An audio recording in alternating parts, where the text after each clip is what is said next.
Y en esta oportunidad para historias y relatos vamos a hablar de la novela gótica. En el siglo XVIII, conocido como el siglo de la Ilustración, el hombre creía que era capaz de explicarlo todo mediante la razón. La literatura de estos años está plagada de ensayos filosóficos y de novelas costumbristas que reflejaban la realidad. Sin embargo, en el último tercio del siglo surge en Inglaterra una nueva corriente que pondrá los cimientos del próximo romanticismo. Esto es el gótico. Historias que incluyen elementos mágicos, fantasmales y de terror, poniendo en tela de juicio lo que es real y lo que no. En términos estrictos, el gótico se extendió desde 1765 hasta 1820 aproximadamente, aunque casi todos los autores del romanticismo del siglo XIX volvieron su mirada hacia él, inspirando algunas de sus obras más famosas. El goticismo decayó a finales del siglo XX con la irrupción del positivismo, que promulgaba una explicación científica para todo. Las obras de terror gótico también son llamadas historias de fantasmas. El adjetivo gótico se usa porque muchas de las historias se marcaban en una época medieval, o bien la acción tenía lugar en un castillo, en una mansión o abadía de estilo arquitectónico antiguo. Algunos estudiosos distinguen el género obras históricas de autores como Walpole, Irving o Becker, de obras de terror y de obras de horror. Entre las obras de terror, en donde ubicamos a Radcliffe, se cuentan cosas espeluznantes, pero con buen gusto. Los personajes reaccionan a situaciones extremas y el empleo de lo fantástico es relativamente moderado. Y también en lo que respecta a obras de horror, y en este lugar ubicamos a Lewis, se trata sobre lo sobrenatural y de manera tal que éste se manifiesta palpable y se hace una detallada descripción de ambientes y de sucesos brutales que golpean al lector y lo sobrecogen.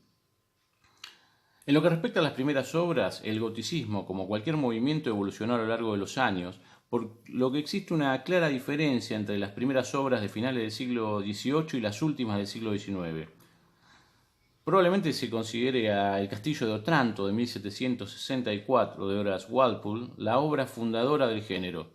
Su autor incluso firmó con seudónimo e hizo pasar el texto como una traducción por miedo al ridículo, no confesando su verdadera autoría, eso sí, hasta la segunda edición, cuando ya era todo un éxito.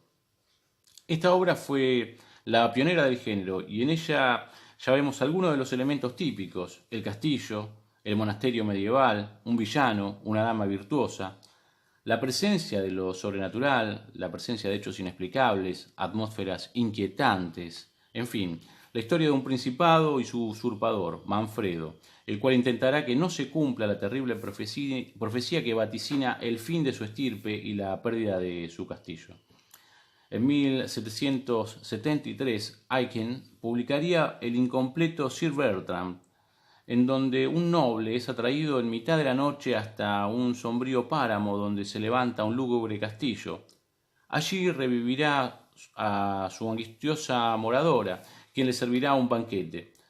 De Clara Reeve tenemos The Old English Baron de 1777, cuyo protagonista se llama Sir Philip Harclay, un caballero que regresa a Inglaterra medieval y encuentra su hogar usurpado y por eso va a tener que enfrentarse a traiciones y horrores.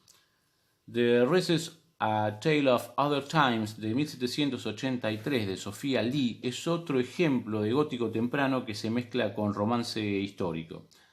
Sin embargo, la reina del género haría su irrupción en la década de los 90, Anne Radcliffe, autora de 6 novelas, entre las que sobresalen Los misterios de Udolfo de 1794, en donde una joven francesa, Emily, es llevada a los Apeninos italianos tras la muerte de sus padres y encerrada en el castillo del esposo noble de su tía.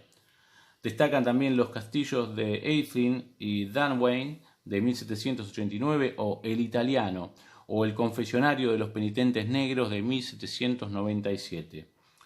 Matthew Gregory Lewis se sintió inspirado para escribir otra de las obras cumbres del género, El monje de 1796, ambientado en Madrid, en donde varias historias se van a entrecruzar aunque el núcleo duro son las desdichas sufridas por el monje Ambrosio, cuya debilidad por lo pecaminoso le hará caer en las garras del diablo. En lo que respecta a la evolución, las novelas góticas clásicas se fundieron con el romanticismo a comienzos del siglo XIX. En este periodo encontramos Frankenstein o el moderno Prometeo, 1818, de Mary Shelley, y El vampiro, de 1819, de John Polidori, nacidas ambas tras una apuesta durante una noche en Suiza en 1816. Shelley logró la inmortalidad, mientras que Polidori también gozó del éxito y fue referente de escritores posteriores al dotar de una fuerte personalidad a su protagonista, Lord Ruthven, un aristócrata seductor, alejándose de la figura clásica del monstruo del folclore del este, de la Europa del Este, a la hora de representar a los vampiros. En 1820 se publicó otra de las obras cumbres del género, Melmoth, el errabundo de Charles Maturin.